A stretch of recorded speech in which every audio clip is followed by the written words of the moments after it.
স্নেহের সমস্ত স্টুডেন্টস, আশা করি তোমরা সকলেই শারীরিক ও মানসিকভাবে সুস্থ আছো এবং আমরা তোমাদের ম্যাথামেটিক্সের 4th সেমিস্টারের অন্তর্ভুক্ত যে সেকেন্ড ইউনিটটা, দ্যাট ইজ ক্যালকুলাস ইউনিটটা আমরা শুরু করেছিলাম। সেই ক্যালকুলাস ইউনিটের যে ধারাবাহিক কয়েকটা চ্যাপ্টার অতিক্রম আমরা করে আজকে তোমাদের সামনে হাজির হয়েছি। সেই সমস্ত চ্যাপ্টারগুলিতে যে যে বিষয়গুলো আমরা আলোচনা করেছিলাম, দ্যাট ইজ কিছু ফর্মুলা বিস্তারিত দেখিয়েছিলাম, কিছু টেকনিক তোমাদের সামনে প্রদর্শন করেছিলাম এবং সর্বোপরি কিছু প্রবলেমস প্রত্যেকটা চ্যাপ্টার থেকেই আমি তোমাদের সামনে করে দেখিয়েছিলাম।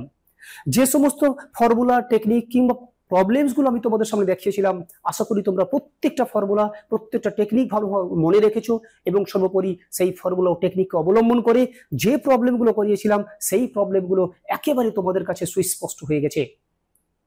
এরপরে আজকে আমি তোমাদেরকে সেই জায়গাতে নিয়ে যাওয়ার চেষ্টা করছি যে জায়গাটা সম্পর্কিত আলোচনা আমরা বেশ কয়েকটা পর্ব ধরে কন্টিনিউ করছি। তারই আজকে লাস্ট পর্বে তোমাদের সামনে আমি হাজির করিয়েছি। যে চ্যাপ্টারটা আমাদের কন্টিনিউ হচ্ছিল সেটা ছিল কি, কয়েকটি বিশেষ আকারের অপেক্ষকের সমাকল। এই চ্যাপ্টার সম্পর্কিত অজস্র টেকনিক এবং ফর্মুলা এবং তার করেসপন্ডিং দৃষ্টান্ত আমি দেখিয়েছি, কিন্তু তারপরেও এখনো এমন কিছু প্রবলেমস রয়ে গেছে যে প্রবলেমসগুলো না দেখালে এই চ্যাপ্টার সম্পর্কিত ধারণা সুস্পষ্ট হতে পারে না, সম্পূর্ণতা পায় না। সেই সমস্ত প্রবলেমসগুলো আমি আজকের পর্বে তোমাদের সামনে একেবারে ভিডিও লেকচারের মাধ্যমে করে দেখানোর চেষ্টা করছি, যাতে করে তোমাদের এই চ্যাপ্টার সম্পর্কিত তো বটেই, ইন্টিগ্রেশন সম্পর্কিত যে কোয়ালিটি, সেই কোয়ালিটি দিনের পর দিন এনহ্যান্স হয়। এবং একটা কথা ভালো করে শুনে রেখো, আমরা প্রত্যেকটা ইউনিট যখন শেষ করে দেব, দ্যাট ইজ এই যে ক্যালকুলাস ইউনিটটা আমরা শুরু করেছি, সেই ক্যালকুলাস ইউনিটের প্রত্যেকটা চ্যাপ্টার ওয়াইজ যখন আলোচনা শেষ হয়ে যাবে, তখন সেই ইউনিটের শেষে আমরা ওই ইউনিট সম্পর্কিত যে বিভিন্ন চ্যাপ্টার, সেই বিভিন্ন চ্যাপ্টার রিলেটেড আরো বেশ কিছু প্রবলেমস আমি তোমাদের সামনে স্টাডি ম্যাটেরিয়াল হিসেবে সাপ্লাই করব। তোমরা ওইগুলো বাড়িতে বসে বসে করবে। বাই চান্স যদি এরকম কোনো কেস উঠে আসে যে কিছু প্রবলেমস পারছো না, তাহলে তারও সলিউশন কপি আমি তোমাদের স্টাডি ম্যাটেরিয়াল হিসেবে সাপ্লাই করব। সুতরাং কোনো রকম দুশ্চিন্তার কোনো অবকাশ নেই। তোমরা নিশ্চিন্তে নির্ভয়ে একেবারে এলিট অ্যাপসের উপর ডিপেন্ডেন্ট হয়ে যাও তোমাদের পরীক্ষা সম্পর্কিত যাবতীয় প্রিপারেশন সম্পূর্ণ করার জন্য। তাহলে চলো, আজকের যে মিসলেনিয়াস প্রবলেমস আমি তোমাদের সামনে নিয়ে এসেছি, সেই মিসলেনিয়াস প্রবলেমসের ডালিতে আমি তোমাদেরকে হাজির করাচ্ছি। প্রথম তোমরা হেডিং দেখতে পাচ্ছ, আজকে আমাদের আলোচিত জায়গাটা হচ্ছে এই চ্যাপ্টার সম্পর্কিত মিসলেনিয়াস প্রবলেমস। তার মধ্যে প্রথম যে প্রবলেমসটা অত্যন্ত গুণমান সম্পন্ন একটা প্রবলেমস, সেই প্রবলেমসটা হলো রুটের ভিতরে 1 + sec x dx।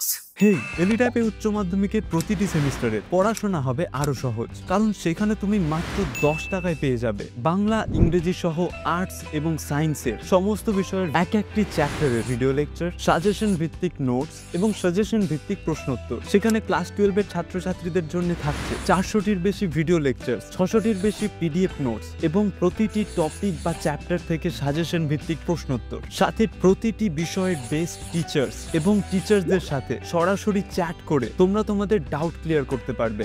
এই কোর্সে তোমরা 6 মাসের জন্য এত কিছু পেয়ে যাচ্ছ, যার মূল্য মাত্র 10 টাকা প্রতি চ্যাপ্টার। তাহলে আর দেরি নয়, এখনই এলিট অ্যাপ ডাউনলোড করো এবং পড়াশোনা শুরু করে দাও। এই ধরনের অঙ্ক মারাত্মকভাবে ইম্পর্ট্যান্ট। সুতরাং আমরা এখন থেকে যদি এগুলো প্র্যাকটিস না করি, তাহলে কিন্তু পরীক্ষার সময় আমরা হুড়মুড়িয়ে পড়ে যেতে বাধ্য। তাই আমি তোমাদের পরীক্ষার প্রস্তুতির কথা ভেবে এই ধরনের প্রবলেম সিলেক্ট করেছি। লক্ষ্য করো, এটাকে আমরা কি লিখতে পারছি, ইজ ইকুয়াল টু রুটের ভিতরে 1 + sec x। এই sec x এর জায়গাতে আমরা লিখতে পারি 1/cos x। এটা মাধ্যমিক থেকে আমরা দেখে আসছি।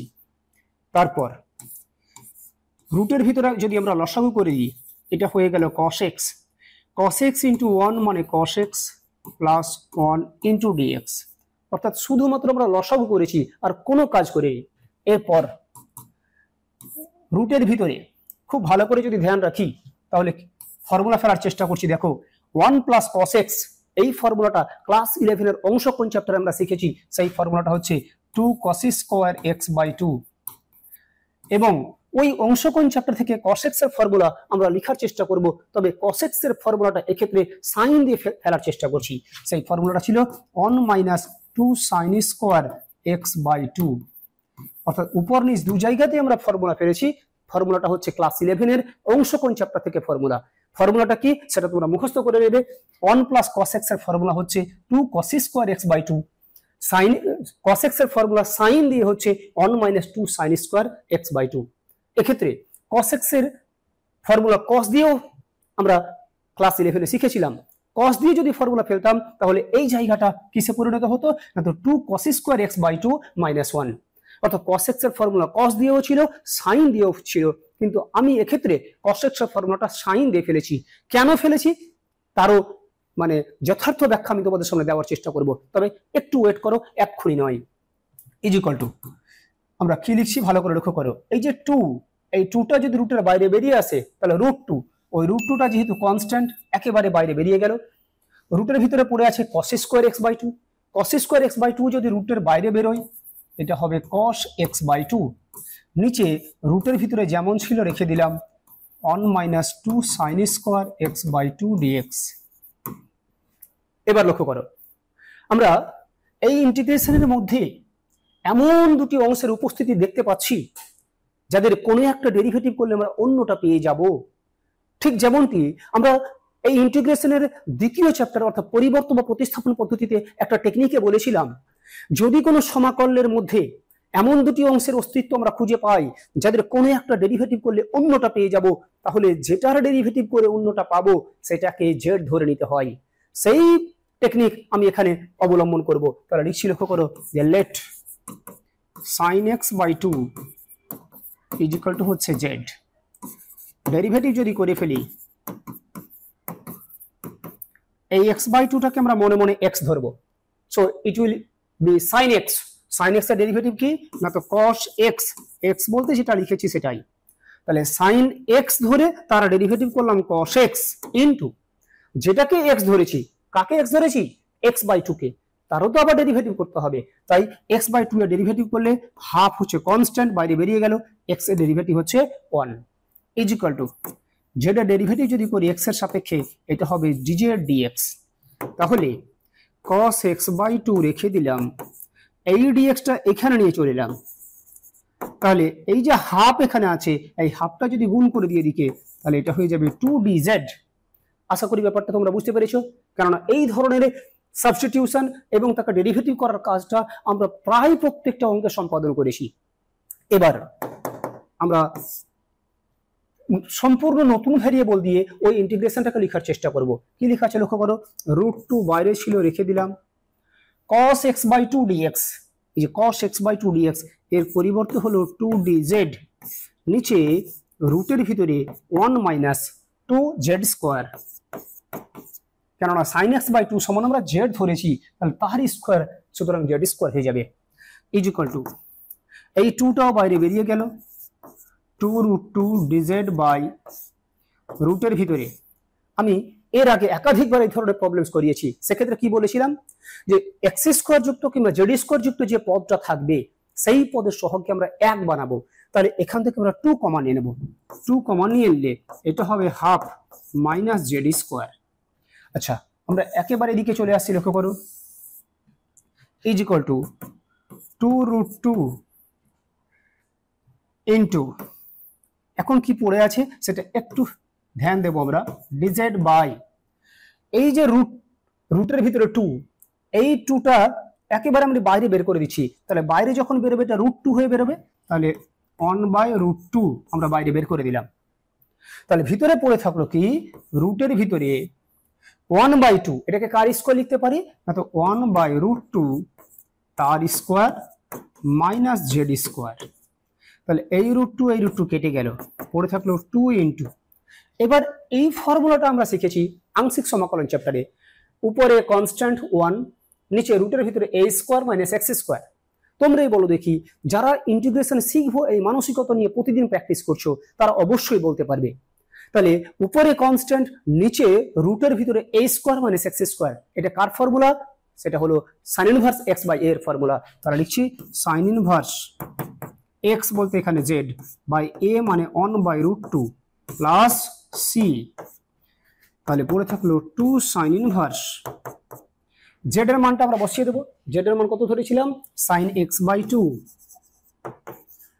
এবং তার সঙ্গে একই সাথে আরেকটা কাজ আমরা সম্পাদন করব, 1/√2, এটা যদি উপরে উঠে যায় তাহলে √2 উপরে উঠে গেল, তাহলে পড়ে থাকলো প্লাস সি।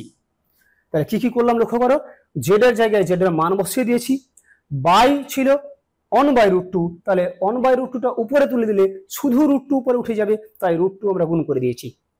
ব্যাপারটা আশা করি বুঝতে পেরেছো। অর্থাৎ আগে থেকে যদি আমরা এই ধরনের প্রবলেমসের সাথে অভ্যস্ত না হই, তাহলে হঠাৎ করে পরীক্ষার সময় কিন্তু এই ধরনের অঙ্ক আমরা সমাধান করতে পারবো না। তারই প্রস্তুতির কথা মাথায় রেখে আমরা এই ধরনের প্রবলেমস তোমাদেরকে দেখানোর চেষ্টা করেছি।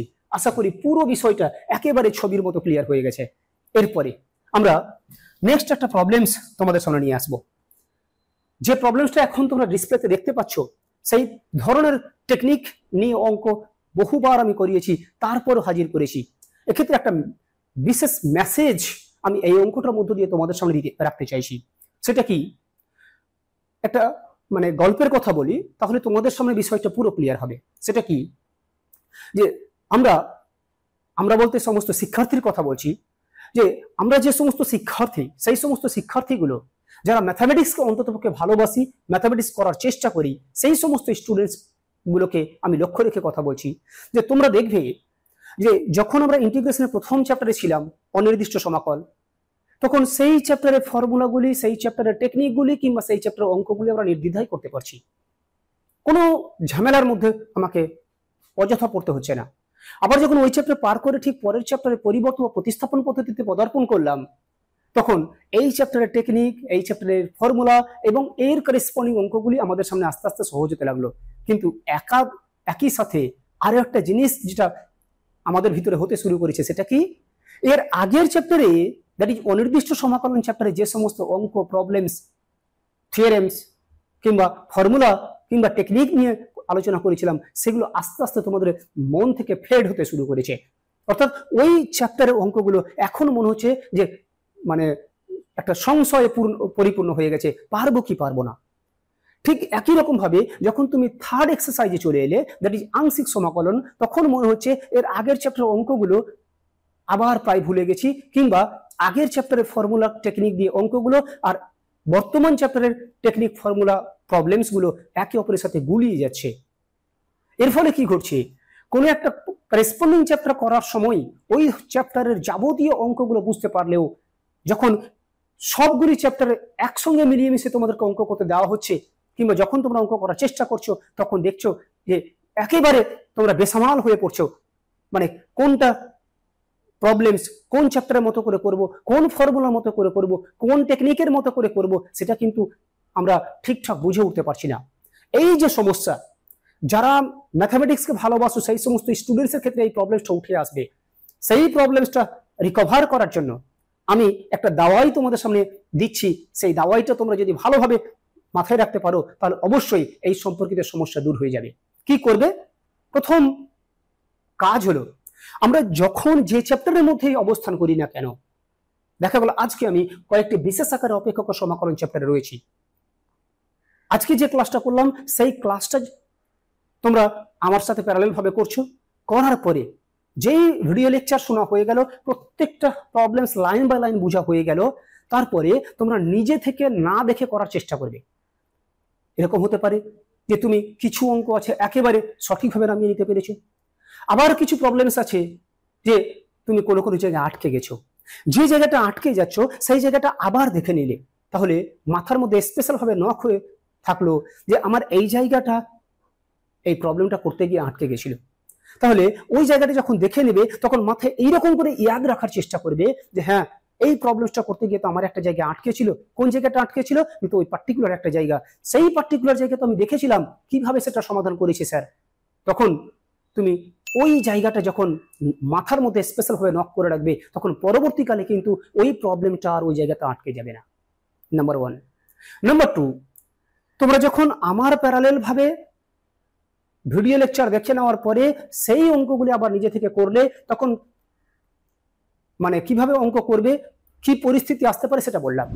হতে পারে বেশ কিছু অঙ্ক তুমি সরাসরি নামিয়ে নিতে পারছো, কিংবা এমনও কিছু অঙ্ক রয়েছে যে অঙ্কগুলো তুমি নামাতে পারছো না, বেশ কিছু জায়গায় আটকে গেছে, সেই আটকে যাওয়া অঙ্কগুলোকে তুমি রিমাইন্ড করে রাখলে।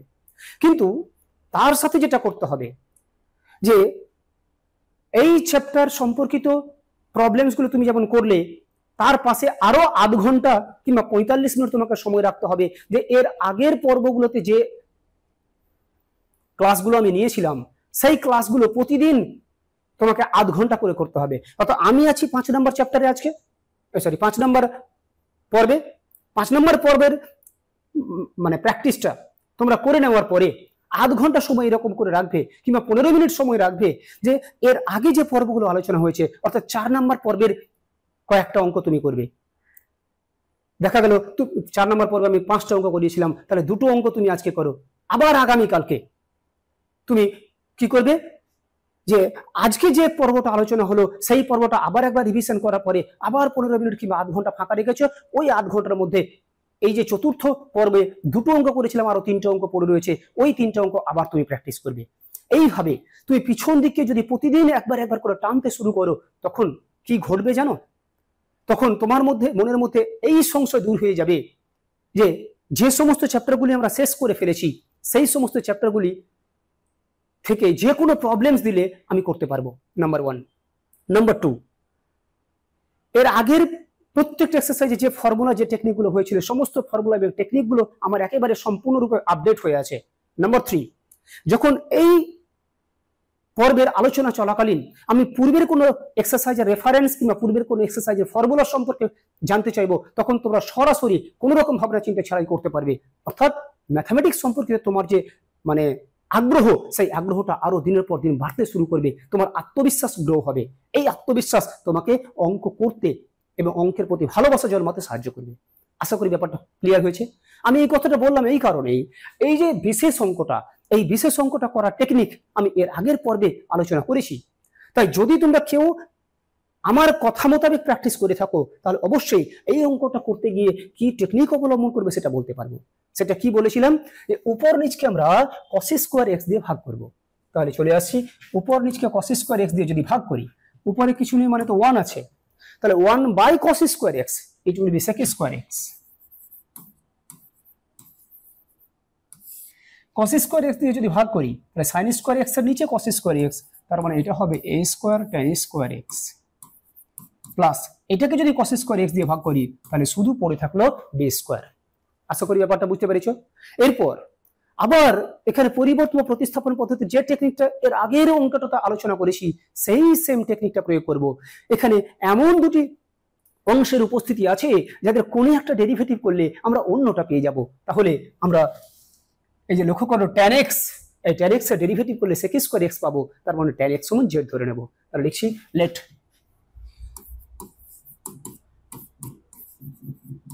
tan x সমান z, ডেরিভেটিভ করব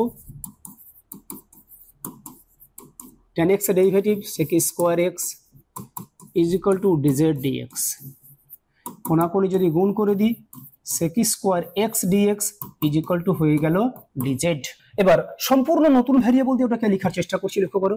দেয়ারফর উপরে আছে sec স্কয়ার x dx, ওর পরিবর্তে লিখতে পারবো dz, নিচে আছে a square tan square x বলতে আমি লিখতে পারবো z square plus b square. শুধু সম্পূর্ণ নতুন ভ্যারিয়েবল দিয়ে এটাকে লেখার চেষ্টা করেছি। এরপর উপরে dz, নিচে আমি একটু আগেই বললাম x স্কয়ার কিংবা z স্কয়ার যুক্ত যে পদ তার সহগকে 1 বানাতে হবে, অর্থাৎ a স্কয়ার কমন নিয়ে নেব।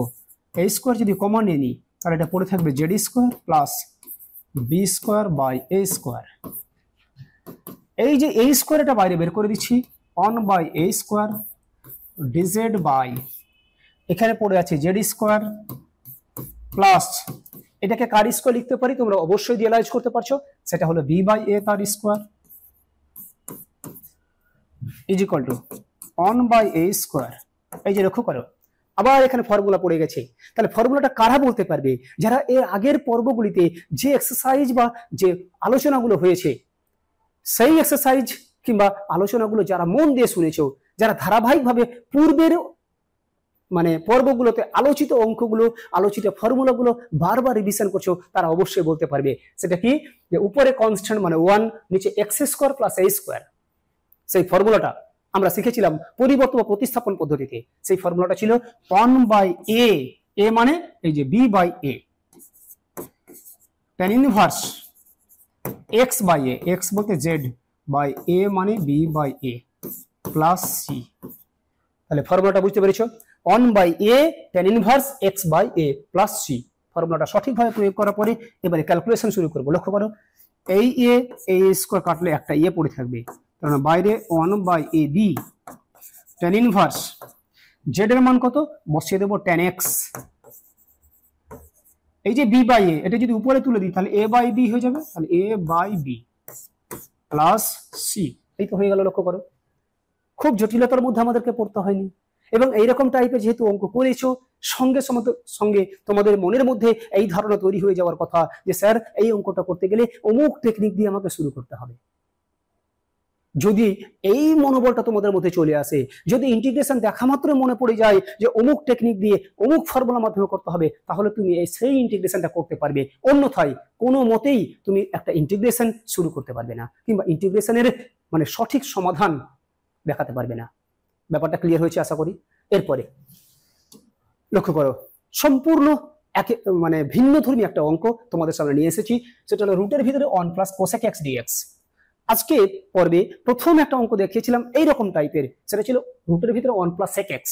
সেটা খুব সহজে করতে পারলেও এটা করার জন্য আমাদেরকে মানে এক্সট্রা বুদ্ধির মানে সাহায্য নিতে হবে, আর না হলে কিন্তু আমরা এটা করতে পারবো না। কি করবো লক্ষ্য করো, এটাকে আগের মতো শুরু করছি যে রুটের ভিতরে 1 plus cosec x, cosec x এর পরিবর্তে লিখতে পারছি 1 বাই সাইন এক্স। তারপর আবার আমরা লসাগু করব, যদি রুটের ভিতরে লসাগু করি সাইন এক্স লসাগু, উপরে পড়ে আছে সাইন এক্স ইন্টু 1 মানে sine x plus 1 into dx. রুটের ভিতরে আমি কি লিখছি একটু দেখার চেষ্টা করো। এখানে আছে 1 প্লাস সাইন এক্স, ওই 1 এর জায়গাতে আমি লিখতে পারি sine square x by 2 plus cos square x by 2 plus sine x এর জায়গাতে লিখতে পারি 2 sine x by 2 into cos x by 2। তাহলে 1 এর পরিবর্তে sine square x by 2 plus cos square x by 2, যেটা আমরা মাধ্যমিক থেকে শিখে আসছি। সাইন এক্স এর পরিবর্তে ক্লাস 11 অংশ কোণ চ্যাপ্টার থেকে আমরা ফর্মুলা লিখেছি 2 sine x by 2 cos x by 2। নিচে পড়ে আছে কি তো সাইন এক্স। এই সাইন এক্সটাকে আমরা কি করে লিখবো সেটা দিকে ধ্যান রাখার চেষ্টা করব। এটাকে লিখছি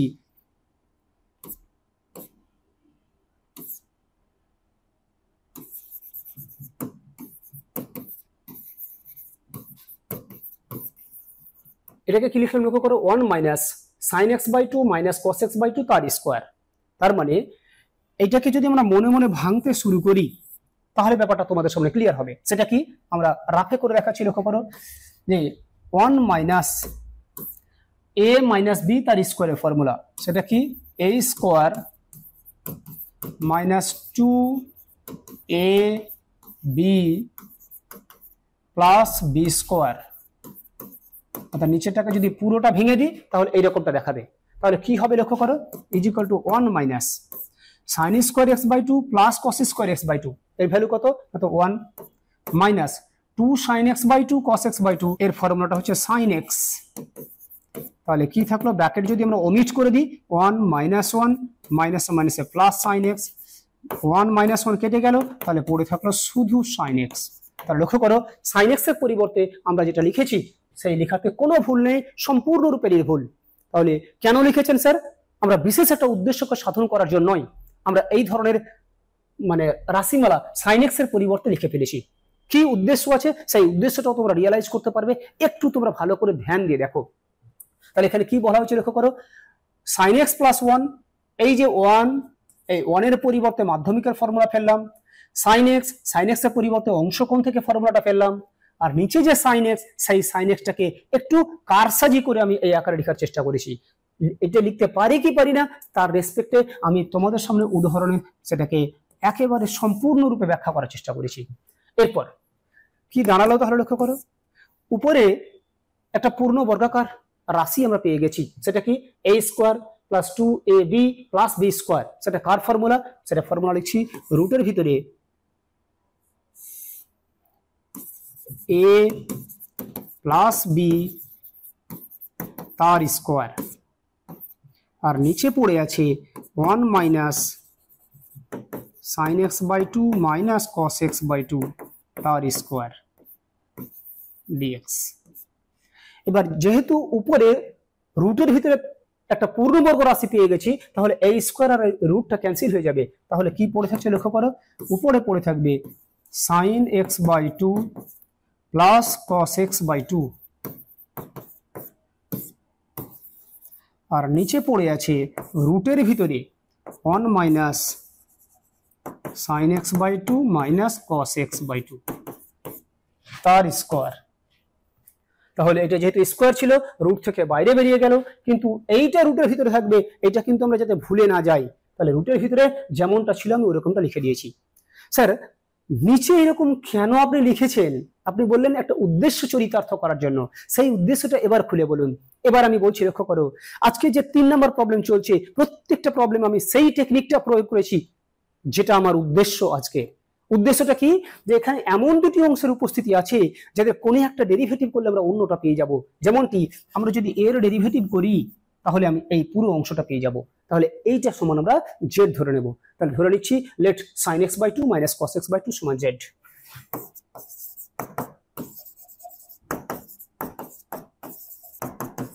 ডেরিভেটিভ করব, লক্ষ্য করো sin x বাই 2 এর ডেরিভেটিভ, এটাকে মনে মনে যদি x ধরে নিই তাহলে cos x বাই 2। এবার যেটাকে x ধরেছি তার ডেরিভেটিভ করলে কত, হাফ বাইরে বেরিয়ে গেল, x এর ডেরিভেটিভ 1 মাইনাস cos, এটাকে মনে মনে যদি x ধরি, cos x এর ডেরিভেটিভ মাইনাস sin x, তাহলে এটা প্লাস হয়ে যাবে sin x মানে x বাই 2। আবার যেটাকে x ধরেছি তার ডেরিভেটিভ করলে হাফ কনস্ট্যান্ট x এর ডেরিভেটিভ 1 ইজ ইকুয়াল টু হলো dz dx। তাহলে কি ঘটছে লক্ষ্য করো, এই বাঁ দিকের দুটো রাশিমালা থেকে হাফ কমান, তাহলে লিখছি হাফ ইন্টু এখানে sin x by 2 plus cos x by 2, sin x by 2 plus cos x by 2 is equal to দাঁড়ালো dz dx। কোণাকোণে যদি গুণ করে দিই তাহলে দাঁড়াবে sin x by 2 plus cos x by 2 dx is equal to, এই 2টা উপরে গুণ করে দিলে সেটা হয়ে যাবে 2dz। লক্ষ্য করো এই যে sin x by 2 plus cos x by 2 dx উপরেটার সাথে মিলে গেছে, তাহলে এর পরিবর্তে আমরা লিখতে পারবো কত, 2dz। তাহলে লক্ষ্য করো therefore ইন্টিগ্রেশন ওভার 2dz, নিচে রুটের ভিতরে 1 মাইনাস, এই যে 1 মাইনাস, এটাকে তো z ধরেছিলাম, তাহলে এটা হয়ে যাবে z স্কয়ার। তাহলে 2 কনস্ট্যান্ট, তার জন্য বাইরে বেরিয়ে যাবে, dz বাই রুটের ভিতরে 1 মাইনাস z স্কয়ার। আবার ফর্মুলা আমরা পেয়ে গেছি। কি ফর্মুলা? এই ফর্মুলাটাও আমরা শিখেছিলাম কোথায়, একেবারে পরিবর্ত পদ্ধতিতে। সেই পরিবর্ত পদ্ধতিতে ফর্মুলা আমরা যদি ঠিকঠাক মনে রাখি তাহলে অবশ্যই লিখতে পারবো। রুটের ভিতরে উপরে কনস্ট্যান্ট, নিচে রুটের ভিতরে a square minus x square. a square বলতে 1 এর স্কয়ার মাইনাস x স্কয়ার। ফর্মুলাটা কি ছিল, sin inverse x by a, তার মানে z বাই 1 প্লাস c। তাহলে আবার বলছি ফর্মুলা, উপরে কনস্ট্যান্ট 1, নিচে রুটের ভিতরে a square minus x square. Formula আমরা শিখেছি sin inverse x by a, x বলতে z, a বলতে 1। তাহলে কি পড়ে থাকলো, 2 sin ইনভার্স z, z এর যে ভ্যালুটা আমরা ধরেছি সেই ভ্যালুটা বসিয়ে দেব। z is equal to sin x by 2 minus cos x by 2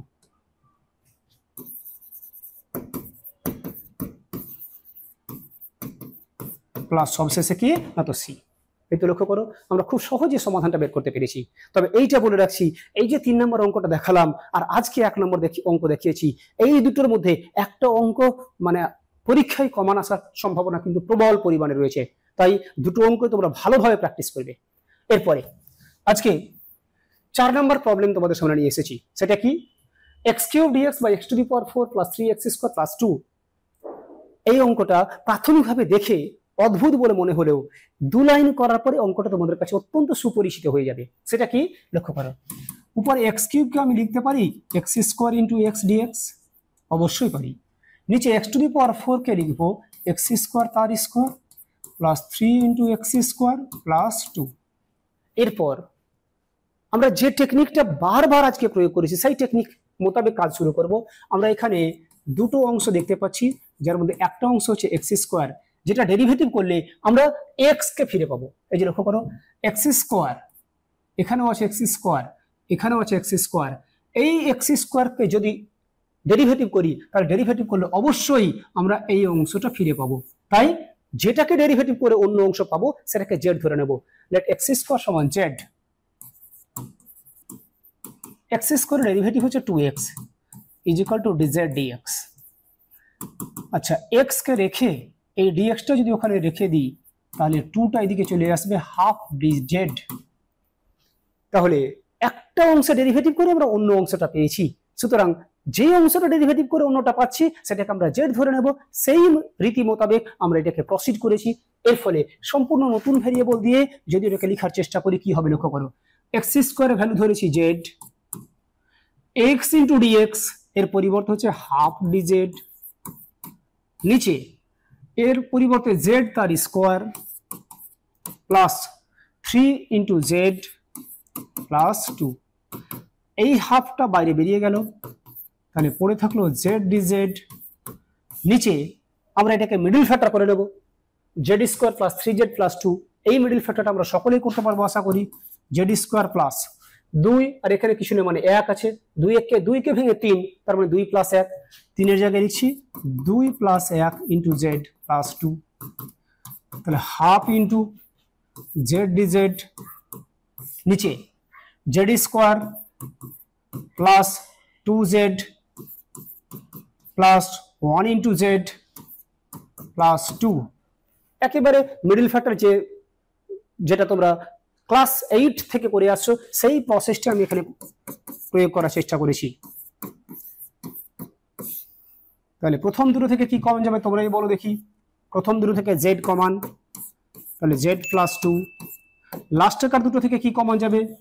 লাস্টের কার দুটো থেকে 1 common, that is Z plus 2।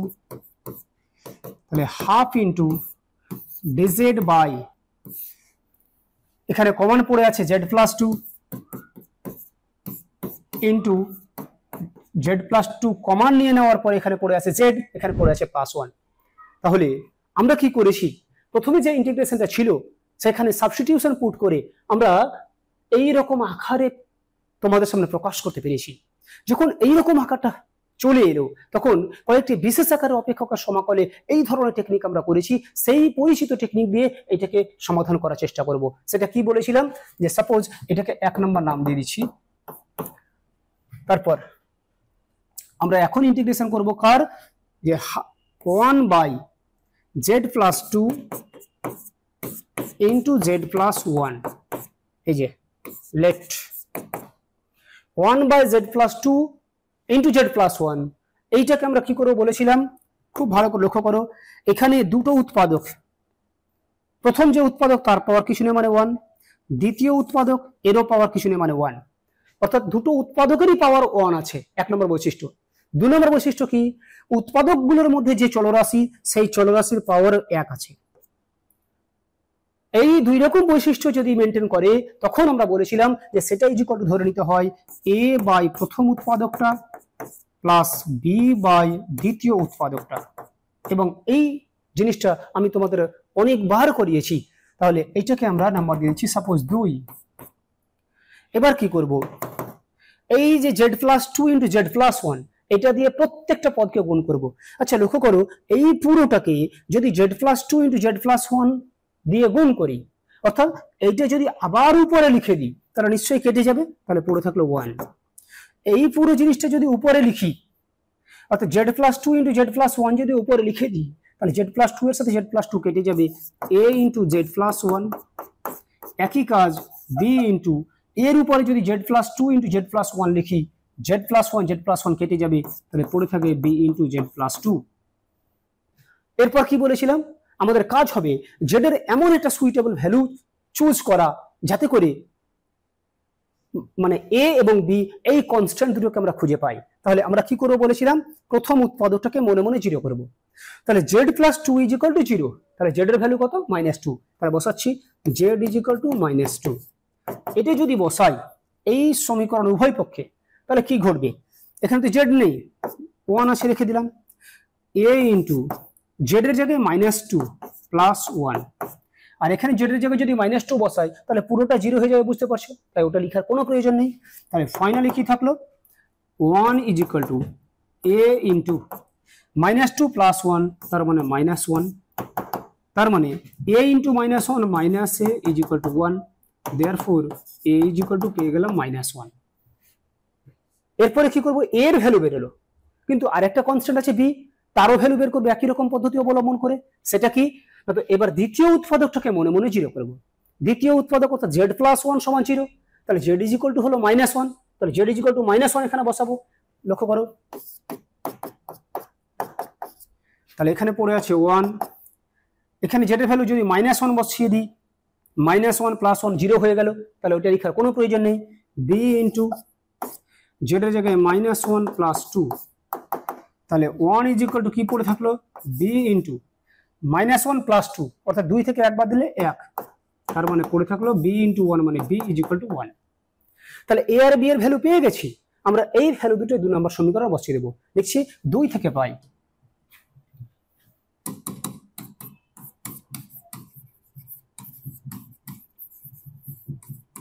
কি পেয়েছিলাম, লক্ষ্য করো 2 এর বাম দিক ছিল 1/z plus 2 into z plus 1,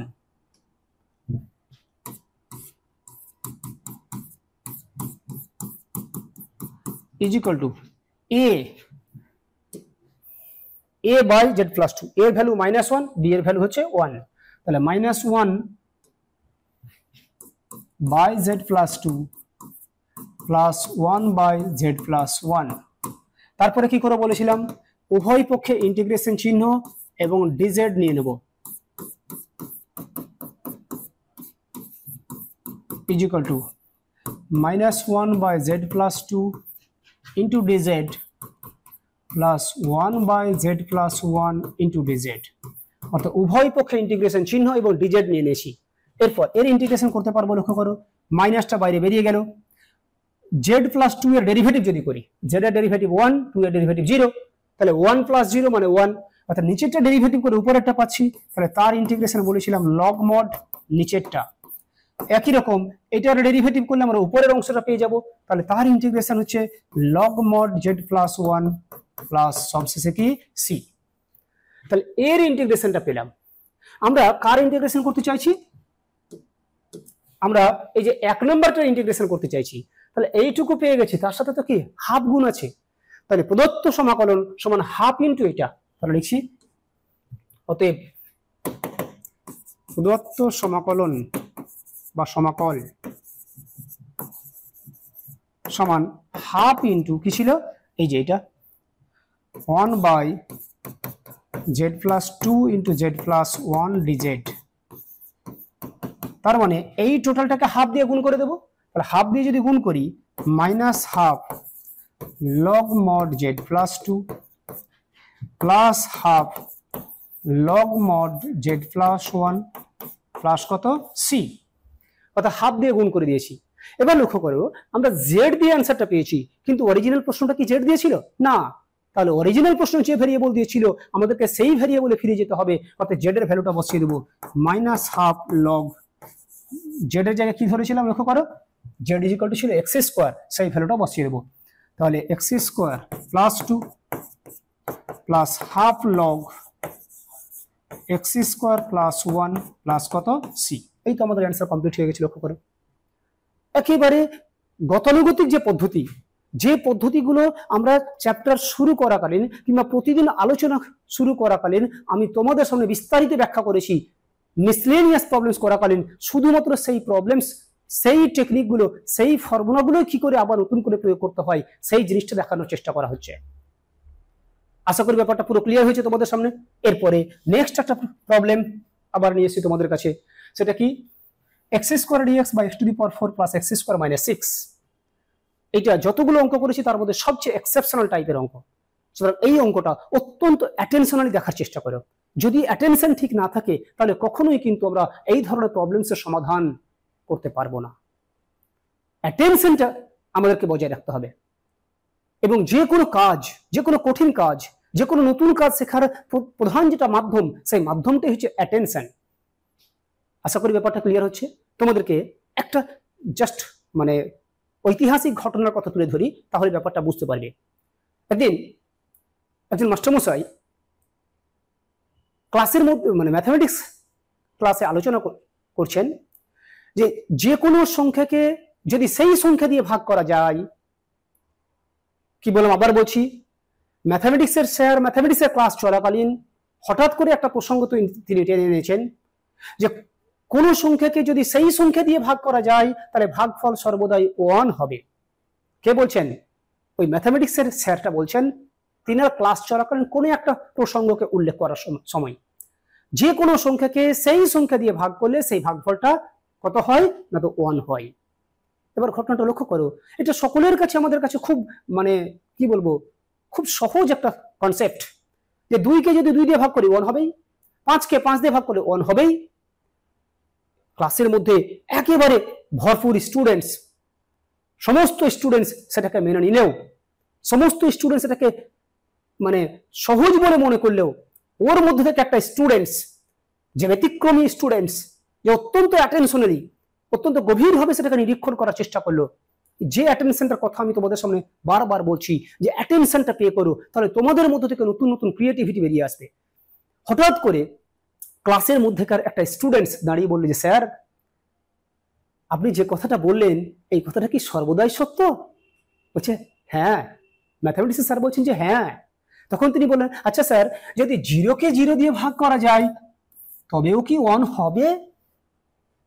আপনি তো বললেন কোন সংখ্যাকে সেই সংখ্যা দিয়ে ভাগ করলে ভাগফল 1 হবে, তাহলে 0কে কি 0 দিয়ে ভাগ করলে সেই সংখ্যা হবে? তখন তিনি থতমত খেয়ে গেলেন, থমকে দাঁড়ালেন। এই অদ্ভুত টাইপের স্টুডেন্টস, এ তো ঈশ্বরদত্ত প্রতিভা নিয়ে আসছে, এমন একটা প্রশ্ন আমাকে করে ফেলেছে যে প্রশ্নের উত্তর সেই ম্যাথামেটিক্সের স্যারের ওই পরিস্থিতিতে জানা ছিল না। তিনি অত্যন্ত ভেবাচাকা খেয়ে গেলেন। তিনি নিজেকে লজ্জিত বোধ করলেন। লজ্জিত বোধ করার পরে তিনি বললেন যে এই বিষয়টা আমি ঠিক এর পরের দিন তোমাদের সামনে এটা ক্লিয়ার করার চেষ্টা করব। তারপরে বেশ কয়েকটা দিন কেটে গেলেও এর সমাধান, এর উত্তর তিনার কাছে জানা ছিল না। হতেই পারে আমরা সবাই সবকিছু জেনে বসে নেই, কিন্তু আমরা গোটা বিশ্বের গোটা জ্ঞানের কতটুকুই বা জানি। হতেই পারে আমার পক্ষে না জানা, তিনিও পারেননি, তিনার পক্ষে জানা সম্ভব মানে সেই সময় জানা হয়ে ওঠেনি। সেই স্টুডেন্টটা, যে স্টুডেন্টটা প্রশ্নটা করেছিল যে স্যার 0কে 0 দিয়ে ভাগ করলে কি 1 হবে, তিনি সেই প্রশ্নের উত্তর দিচ্ছেন। সেই স্টুডেন্টটা যে বলছে স্যার 0কে 0 দিয়ে ভাগ করলে কখনো 1 হবে না, এটা হবে ইনফিনিটি, এটা হবে অসংজ্ঞাত বা আনডিফাইন্ড। লক্ষ্য করো, 0কে 0 দিয়ে ভাগ করলে 1 হবে না, অর্থাৎ কথাটা কি দাঁড়ালো, যে কোনো সংখ্যাকে ওই সংখ্যা দিয়ে ভাগ করলে ভাগফল 1 হবে। এই কথাটা ম্যাক্সিমাম জায়গাতে, অধিকাংশ জায়গাতে সেটা সত্য হলেও 0কে 0 দিয়ে ভাগ করার সময় সেই সত্যটা কিন্তু প্রয়োগ করা যাবে না। অর্থাৎ 0কে 0 দিয়ে ভাগ করে কখনো মানে 1 হয় না, সেটা কি হবে, অসংজ্ঞাত হবে। যে স্টুডেন্টটা ওই দিন গোটা ক্লাসরুমে পিন ড্রপ সাইলেন্স টেনে আনতে পেরেছিল, যে স্টুডেন্টটা ওই করেসপন্ডিং ম্যাথামেটিক্সের টিচারকে বারবার ভেবাচাকা খাইয়ে দিয়েছিল, ভাবতে বাধ্য করেছিল, সেই স্টুডেন্টটা কেউ নয়, সেই স্টুডেন্টটা হচ্ছে আমাদের ম্যাথামেটিক্সের একজন দিগ্গজ ব্যক্তিত্ব, সেই ম্যাথামেটিক্সের একটা দিকপাল ব্যক্তিত্ব, যার জন্য আমাদের ভারতবর্ষ ম্যাথামেটিক্সে এতটা ডিসকভার করে ফেলেছে। সেই ম্যাথামেটিক্সের নাম তোমরা সকলে রিয়ালাইজ করতে পারছো, তিনি হচ্ছেন শ্রীনিবাস রামানুজন। আচ্ছা, যে প্রসঙ্গটা টেনে আনলাম আমি একটা বিশেষ পরিপ্রেক্ষিতে, সেই পরিপ্রেক্ষিতটা হলো যে আমি যে অঙ্কগুলো করাচ্ছি সেই অঙ্কগুলো করার সময় তোমরা তোমাদের অ্যাটেনশনটাকে পে করো। কেননা এই যে বিশেষ অঙ্ক, সেই বিশেষ অঙ্কটাতে যদি অ্যাটেনশন পে না করো তাহলে কিন্তু অঙ্কটা তোমাদের কাছে সাবলীল হবে না। তাহলে কি করছি লক্ষ্য করো, এই অঙ্কটা করার জন্য আমরা স্বাভাবিক যে ক্যালকুলেশন, সেই ক্যালকুলেশনের সাহায্য নিচ্ছি। সেটা কি, এই x⁴ কে লিখছি x² তার স্কোয়ার প্লাস কত x² - 6। এবার এই নিচেরটা কিন্তু x² এর সাপেক্ষে দ্বিঘাত সমীকরণ। তাহলে দ্বিঘাত সমীকরণকে সমাধান করার উপায়টা কি, বা দ্বিঘাত রাশিমালাকে উৎপাদকে বিশ্লেষণ করার উপায়টা কি, সেটা হচ্ছে মধ্যপদে বিশ্লেষণ করা, মিডল ফ্যাক্টর করে দেওয়া। আমি এটাকে মিডল ফ্যাক্টর করবো, লক্ষ্য করো। তাহলে উপরে আছে x² dx, নিচে এই যে এখানে কিছু নেই মানে 1 আছে, 6কে ভেঙে 1, তার মানে 3 - 2 করবো। তাহলে x² তার স্কোয়ার প্লাস 3 - 2 ইন্টু x² - 6, অর্থাৎ জাস্ট মিডল ফ্যাক্টর যেমন করে ওই কাজটা আমরা সম্পাদন করছি। তাহলে কি থাকলো, x square d x by x square তার square plus 3 into x square minus 2 into x square minus 6।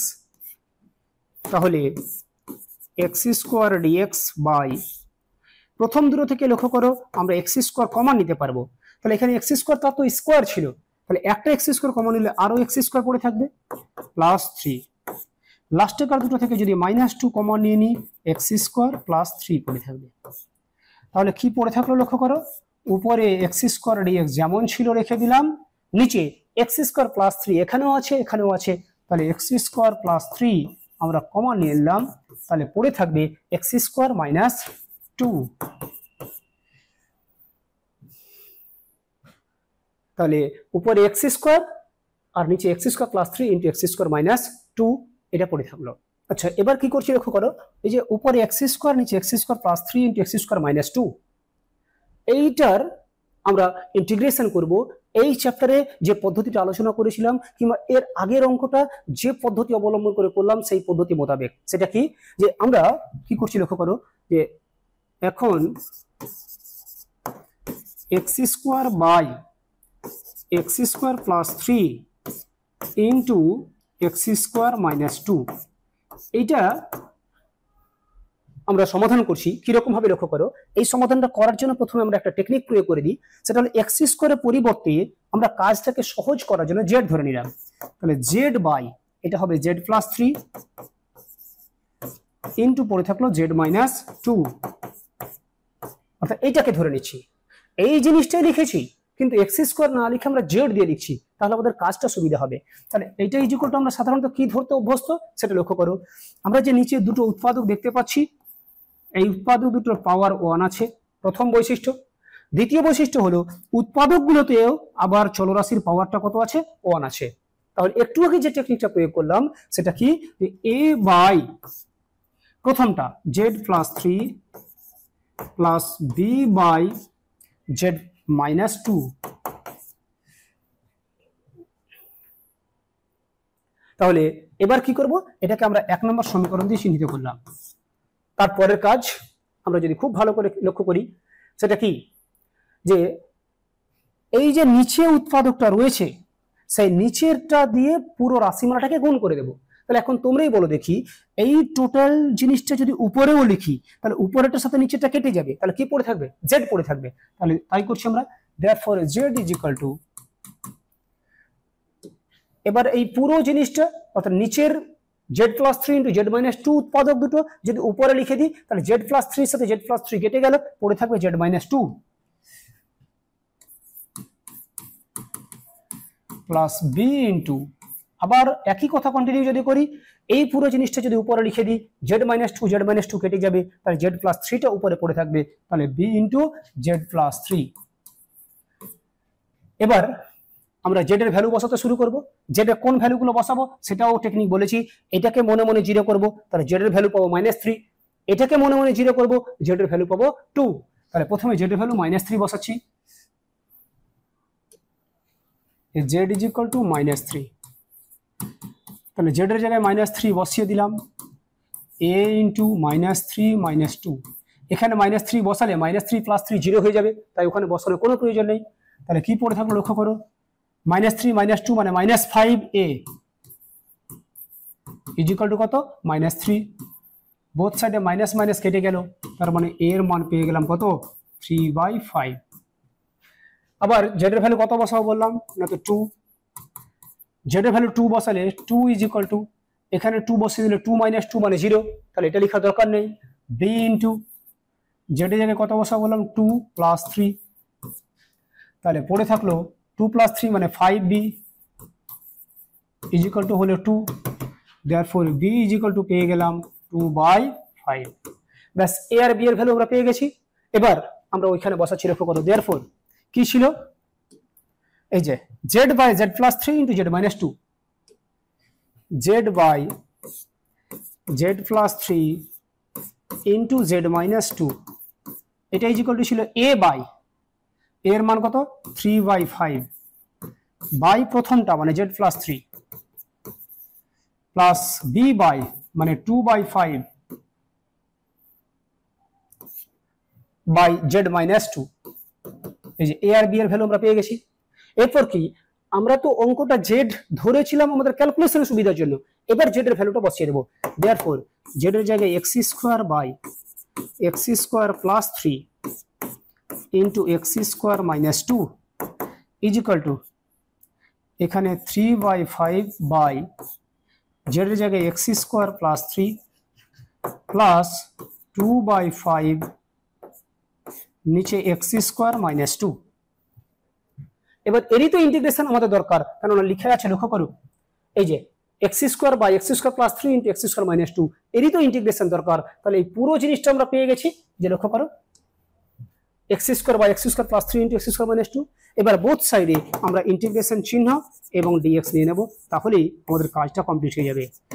X square plus 3 into x square minus 2 is equal two 3/5 বাইরে বেরিয়ে গেল কনস্ট্যান্টের জন্য, উপরে ডিএক্স নিচে এক্স স্কোয়ার প্লাস 3 কে আমরা লিখতে পারি √3 তার স্কোয়ার, প্লাস এখানে 2/5 বাইরে বেরিয়ে গেল, উপরে ডিএক্স নিচে এক্স স্কোয়ার মাইনাস 2 কে লিখতে পারি √2 তার স্কোয়ার।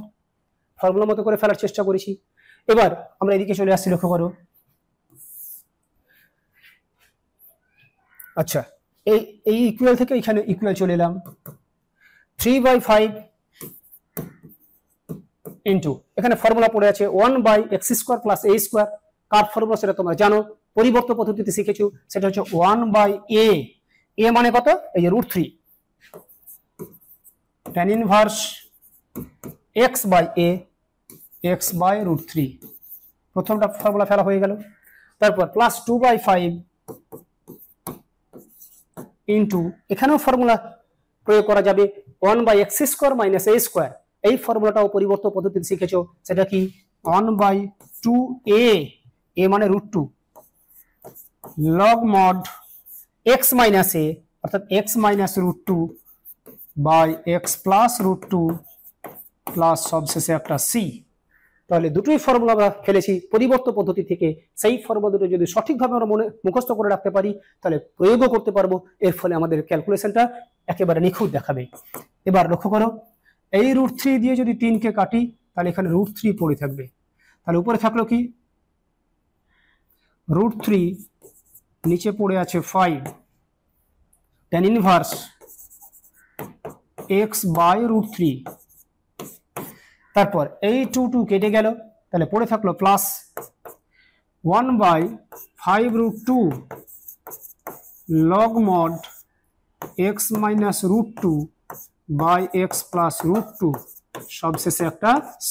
লক্ষ্য করো, আমরা অঙ্কটা করেছি, কিন্তু অঙ্কটা করতে গিয়ে আমরা বিশেষ একটা টেকনিকের সাহায্য নিয়েছি। সেই টেকনিকটা কি, লক্ষ্য করো, আগে আমি এটাকে মিডল ফ্যাক্টর করেছি। মিডল ফ্যাক্টর করার সময় এটাকে মনে মনে ধরে নিয়েছি এটা এক্স স্কোয়ারের সাপেক্ষে একটা দ্বিঘাত রাশিমালা। মিডল ফ্যাক্টর করার পরে আমি যখন এটার ইন্টিগ্রেশন করতে শুরু করলাম, সরাসরি কিন্তু এ বাই এটা বি বাই এটা লিখিনি, এখানে এক্স স্কোয়ারের জায়গায় জেড ধরে তারপর আমরা ক্যালকুলেশন শুরু করেছি। ক্যালকুলেশন করে যখন একেবারে শেষ পর্যায়ে পৌঁছে গেলাম, তখন আমরা জেড এর ভ্যালুটা উভয় পক্ষে বসিয়ে দিয়েছি।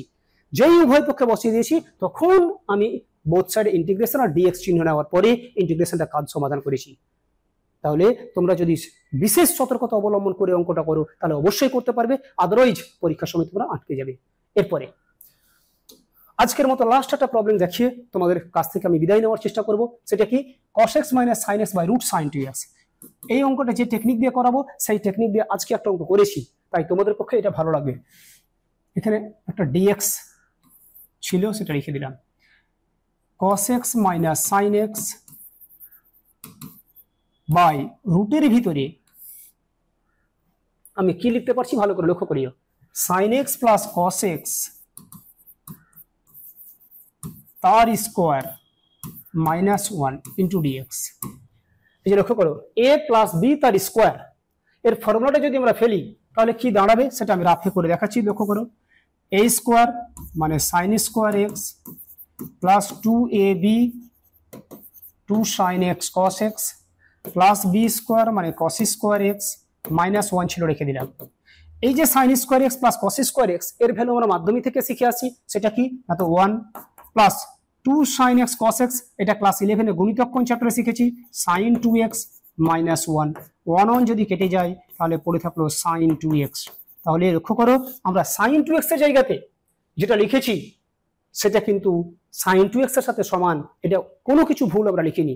কেন লিখেছি, ওই যে বলেছি আমরা বিশেষ একটা উদ্দেশ্যে এটা লিখতে চাইছি। উদ্দেশ্যটা কি, যে এখানে এমন দুটি অংশের উপস্থিতি আমি দেখাতে চাইছি বা দেখাতে পেরেছি যাতে কোনো একটা ডেরিভেটিভ করলে আমরা অন্যটা পেয়ে যাব, তাই আমরা এই কাজটা করার চেষ্টা করেছি।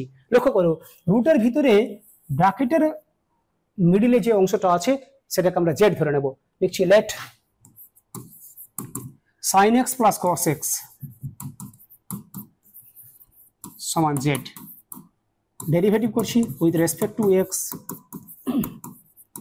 sin x এর derivative cos x, cos x এর derivative minus sin x is equal to হলো dz dx।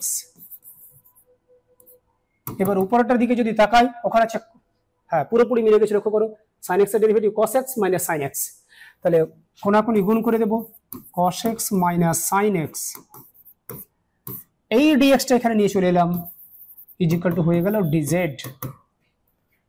এবার সম্পূর্ণ নতুন ভ্যারিয়েবল দিয়ে যদি ইন্টিগ্রেশনটাকে লেখার চেষ্টা করি, cos x minus sin x into dx, এর পরিবর্তে লিখতে পারবো dz। নিচে রুটের ভিতরে এর ভ্যালু ধরেছি z তার স্কোয়ার মাইনাস 1 তার স্কোয়ার। এই ফর্মুলাটা আমরা পরিবর্তন পদ্ধতিতে শিখেছি, সেটা কি 1 বাই রুটের ভিতরে x square minus a square, সেই ফর্মুলাটা ফেলে দেব। লগ মড কি ছিল, x, x বলতে এখানে z প্লাস রুটের ভিতরে x square minus a square বলতে 1 প্লাস c। আবার বলছি লগ মড x প্লাস রুটের ভিতরে x square minus a square plus c। এবার মানগুলো আমরা বসাতে শুরু করছি। তো লগ মড z, এই z এর ভ্যালু আমরা লিখছি sin x প্লাস cos x প্লাস আবার z স্কোয়ার, z এর ভ্যালু যদি বসিয়ে দিই sin x প্লাস cos x তার স্কোয়ার মাইনাস 1 ছিল প্লাস c।